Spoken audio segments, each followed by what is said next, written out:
Announced later on in the day. Peter, please. Related, just because you mentioned the elusive peace in Ukraine. Who is holding up this Ukraine ceasefire summit? Is it Putin or is it Zelenskyy? Well, I think it's that one is, as you know, we've been working on a lot of these deals. We've closed every single one of them all throughout the world, and that's the last of them. And they're losing, Peter, about 6, maybe even 7,000 soldiers every single week. Russia, as you know, lost almost 25,000 over the last month and a half, and Ukraine lost just a small number, fewer. It's a lot of people are dying, and I think we're getting very close. And we're going to be announcing later on. We're going to have a meeting with Russia. We'll start off with Russia, and we'll announce a location. I think the location will be a very popular one for a lot of reasons, but we'll be announcing that a little bit later. I just don't want to do it now because of the importance of what we just did. And I completely understand that. Just a follow-up. Are you surprised that Zelenskyy hasn't figured out by now, in years of war, how to deal with you and to deal with Putin without needing permission to make concessions from his parliament or from a national referendum? Well, he's going out and getting what he needs. You know, he's not authorized to do certain things. I said, well, you're going to have to get it fast because, you know, we're getting very close to a deal. And he's doing that, and he's working with the European nations, and they're terrific people, terrific leaders, NATO. And as you know, I became very friendly with them. They agreed to go from 2% to 5%, 2% that they didn't pay to 5% that they've already paid. It's trillions of dollars. So, you know, we're working together very closely. But no, in all fairness to President Zelenskyy, he's getting everything he needs to assuming we get something done. But I'll be meeting very shortly with President Putin. It would have been sooner, but I guess there's security arrangements that, unfortunately, people have to make. Otherwise, I'd do it much quicker. He would too. He'd like to meet as soon as possible. I agree with it. But we'll be announcing that very shortly, okay? And location. Yeah, please. Mr. President, with this meeting with Putin, is this Russia's last chance to achieve peace? And do you expect Ukraine to make any type of territorial concession? Yeah, I don't like using the term last chance. Look, it's, you know, look, this is two very, very smart people. They've been going at it and their predecessors also very smart. They've been going at it for 35 years. It's tough. And, you know, when those guns start going off, it's awfully tough to get them to stop. It really does. It's a war that should have never happened. It would have never happened if I were president. There was no reason for it. So many people are killed, so much cultural destruction. You look at those magnificent towers, the most beautiful in the world. You know, the spires were considered the most beautiful in the world. They're all in a million pieces, laying on the ground, all obliterated, knocked into a million pieces. So sad. But millions of people have died, and very, very much set in their ways. A lot of people were set in their ways, but I think we're getting close. I mean, this was not my war. This was Biden's war. But the European Union has been great. As you know, they're purchasing equipment from us. They have a lot of money. And they're spending a lot of money on buying equipment. We're not spending money, but we are supplying them equipment. They're paying for it. And I think, you know, I think that a lot of things happened recently that would make this go forward. I'm not going to mention anything having to do with India, but maybe that had an impact. But what really had an impact was NATO has stepped up in terms of their spending on buying military equipment. You know, we're in for, probably through Biden and his people, $350 billion. $350 billion. When they hear these numbers, you're saying that's a lot of money. $350 billion the United States has spent on that. It should have spent nothing because it should have never happened. It would have never happened. And Europe is in for over $100 billion, which is, it should be the opposite if we were in for anything, but it should be the opposite. And I will say that Europe wants to see peace. The European leaders want to see peace. President Putin, I believe, wants to see peace, and Zelenskyy wants to see peace. Now, President Zelenskyy has to get all of his everything he needs because he's going to have to get ready to sign something, and I think he is working hard to get that done. Will Zelenskyy have to give up territory, Mr. President? Well, you're looking at territory that's been fought over for 3.5 years with, a lot of Russians have died, a lot of Ukrainians have died. So we're looking at that, but we're actually looking to get some back and some swapping. It's complicated. It's actually nothing easy. It's very complicated, but we're going to get some back. We're going to get some switched. There'll be some swapping of territories to the betterment of both. And but we'll be talking about that either later or tomorrow or whatever. Yeah, please. Say it. If I could ask a question of your guests and also of you. Yeah. Of the guests, will the Armenians from Nagorno-Karabakh be allowed to return? And also, do you have any thoughts on the talk about President Trump winning the Nobel Peace Prize? And for President Trump, you're working on resolving 2 other major conflicts. In Gaza, you've spoke of resettling the Gazans. The country of Somaliland has expressed potential interest if you were to diplomatically recognize their independence.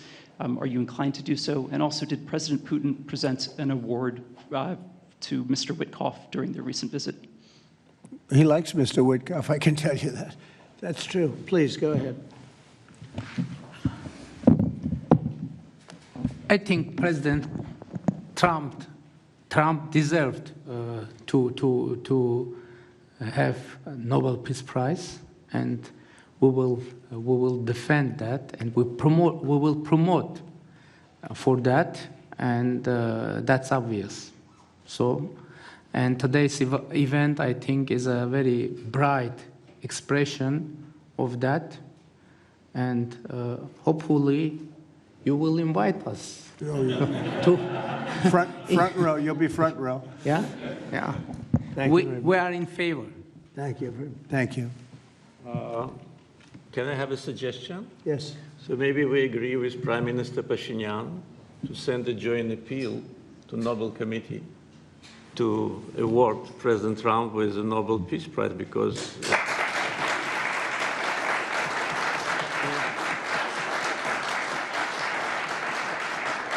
from the leaders of the countries which were at war for more than 3 decades, having this historic signature here, it really means a lot. This is tangible result of President Trump's leadership, and no one could have achieved that.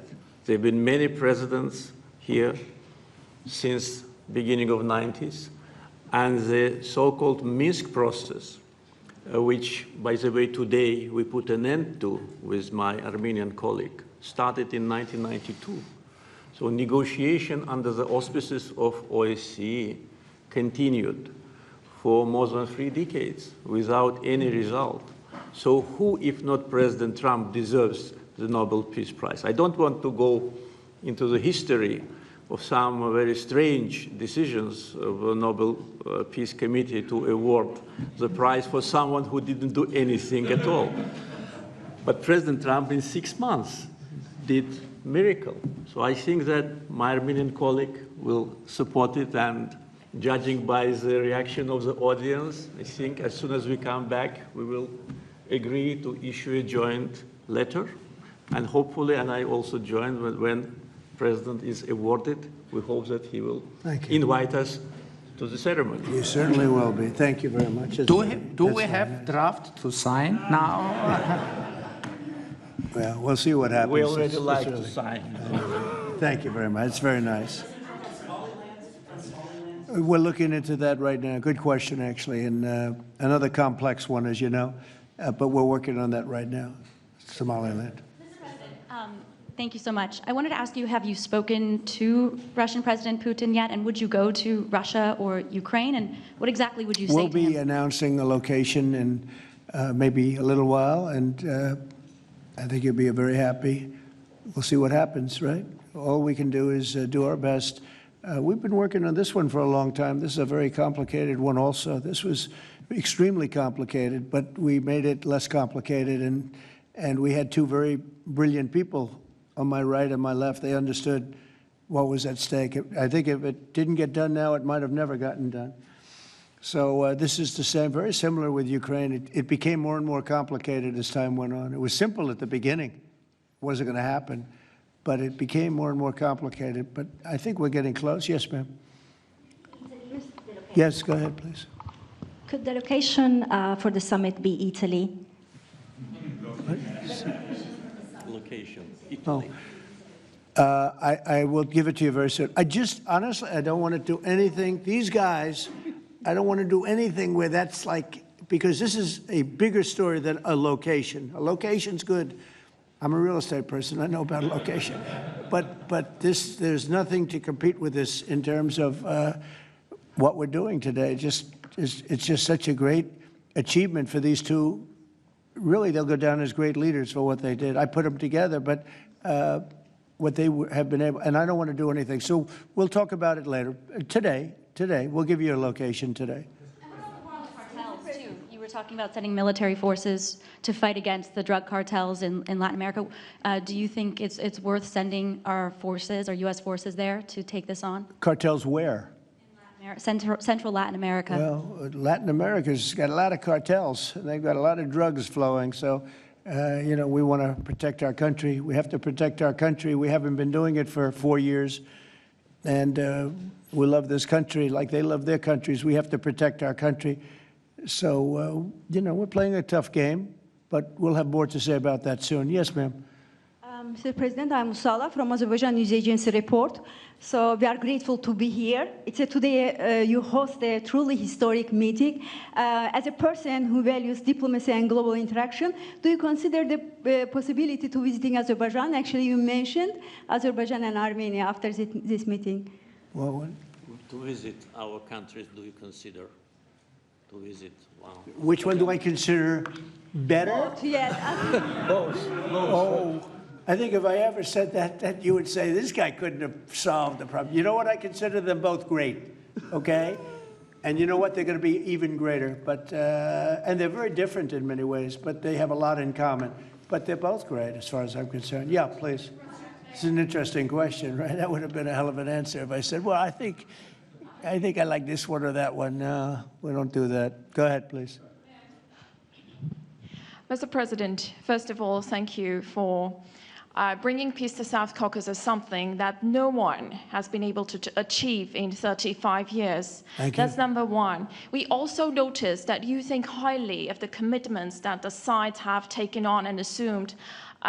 However, considering the long history of conflict and the fact that this is not a legally binding document, will there be consequences if at some point one of the sides takes a step back? I don't think it's going to happen. I think it's going to be very good. And I told them, I gave them a personal commitment. If there's, there's always little problems here and there, right? The big ones have been solved. These are the giant ones have been solved. But if there's conflict, they both know they're going to call me and we're going to get it straightened out. They're not going to have a problem. Where are you from? Armenia. Okay, good. Very good. I was wondering. It was a very unusual question. But it's not unusual considering you're from Armenia. If there's a problem, we will get it worked out. I told them both, don't let the problem last. We get it early, and we'll get it solved. Good reporter you have over there. Okay. Can I Yes, add? please. Can I add? Yeah. First of all, I'd like to say that today we initialed the peace deal, which was in the process of negotiations for quite a while. The fact that it is initialed here, in the capital #1 of the world, in the office #1 of the world, and in front of the great President of the United States, means that there should be no doubts and no suspicions that any of the sides would step back. If any of us, Prime Minister Pashinyan or myself, had in mind to step back, we wouldn't have come here. So you can be absolutely sure, as well as Azerbaijani community, that what has happened today will result in peace, long-lasting peace, eternal peace in the Caucasus. That's a very nice I'm sorry. I'm sorry. Fully agree and nothing to add. That's a very nice two statements, and that's a beautifully stated statement. Let's go. A couple of more. Yeah, please. Mr. President, many in the South Caucasus have pinned the blame on your predecessor, Joe Biden, and his Secretary of State, Antony Blinken, for obstacles in America's bilateral relations with Azerbaijan and peace in that part of the world. How important is it to you to elevate your country's partnership and your administration's partnership with Azerbaijan, with Armenia, and how important is this for your legacy? Well, to me, it's very important, but it's, you know, I know the history of what was going on because I do a lot of reading, and they've been at a vicious, you know, they've had a very contentious relationship for a long time. It's war. Most of the time was war. And so to get it done, they're great people. I know a lot of people from Armenia. I know a lot of people from both countries, and they're incredible people, and it shouldn't happen what has happened. I wish we could have been here sooner, you know, if the election were different. I'm going to be nice today. I'm not going to be controversial and say the election was rigged. I would have had this thing solved 4 years sooner. But the truth is, that's right. If the election weren't rigged, I would have been here 4 years sooner. We would have signed the same agreement 4 years sooner.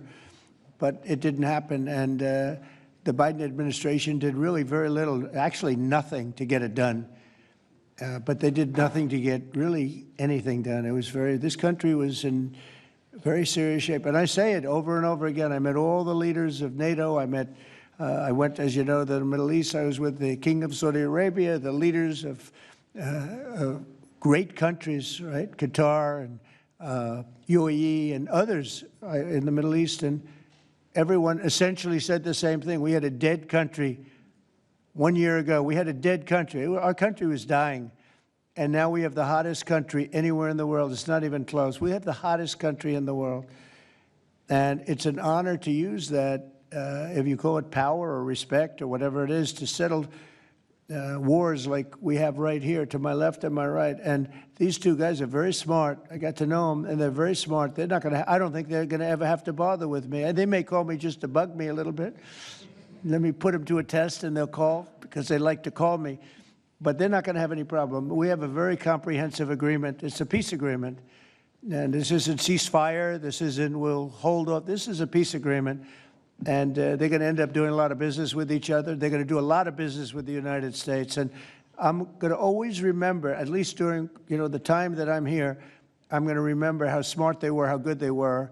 And when it comes to trade and other things, we're going to always go 100% out. We'll go out of our way to make sure it comes out good for them. They did an amazingly good thing and a very brave thing. It's a very complicated part of the world they come from, very tough part of the world. It's a tough, but smart part of the world. Smart, tough people, and great wealth, great energy wealth. I was talking to Chris, and you were saying, in terms of wealth, it's enormous wealth.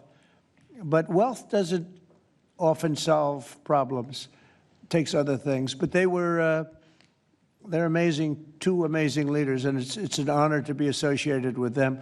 How about we'll do one more, please? Thank you, Mr. President. Your gut instincts have always done well in terms of business and in terms of politics.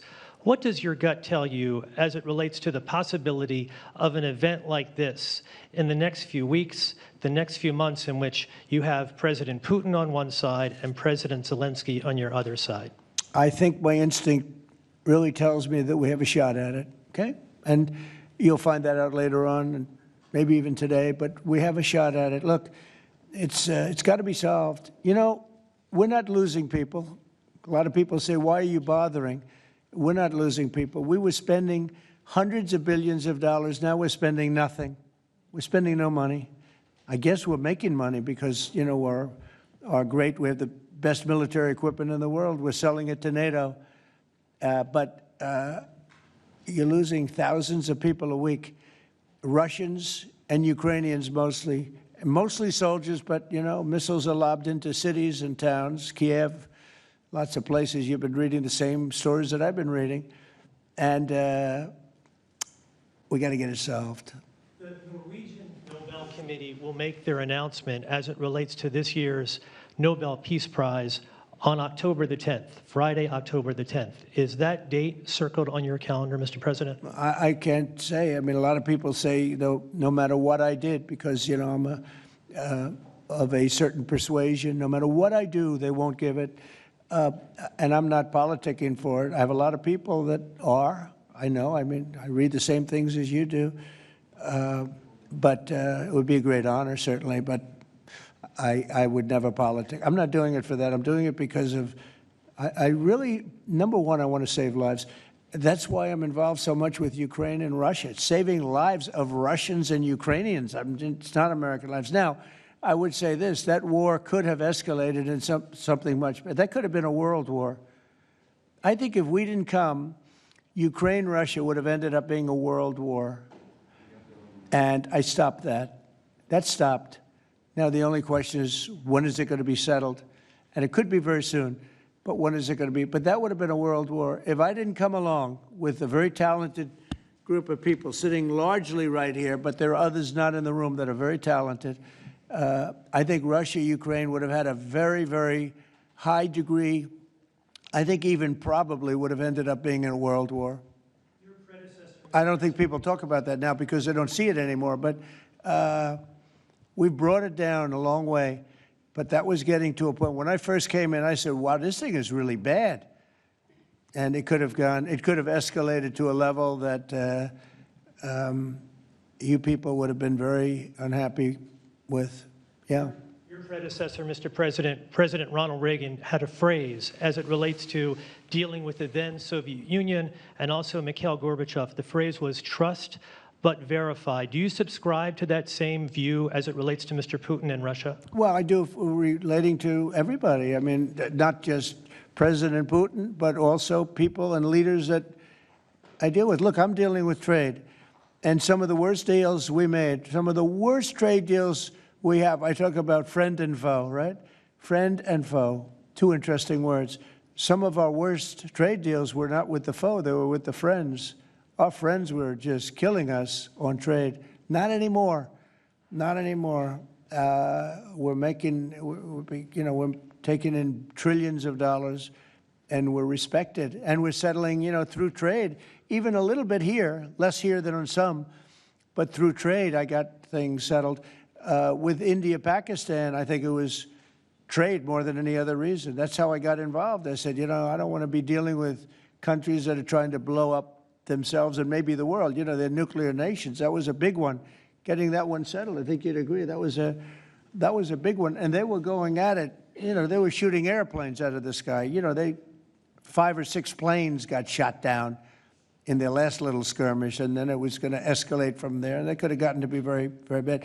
Now, I want to save a lot of lives. I love saving lives. That's what it's about. And when you save lives, you really end up having a peaceful world. Usually that ends up pretty well. I want to thank everybody, but in particular these two great leaders for having the courage to do what they did today, and they're going to go down in the history books. And it's a great honor to be involved. Thank you very much.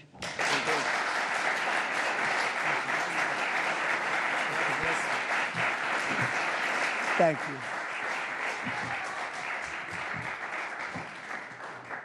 Thank you, everybody. Ladies and gentlemen, please remain in your seats until the leaders have departed the room. Thank you.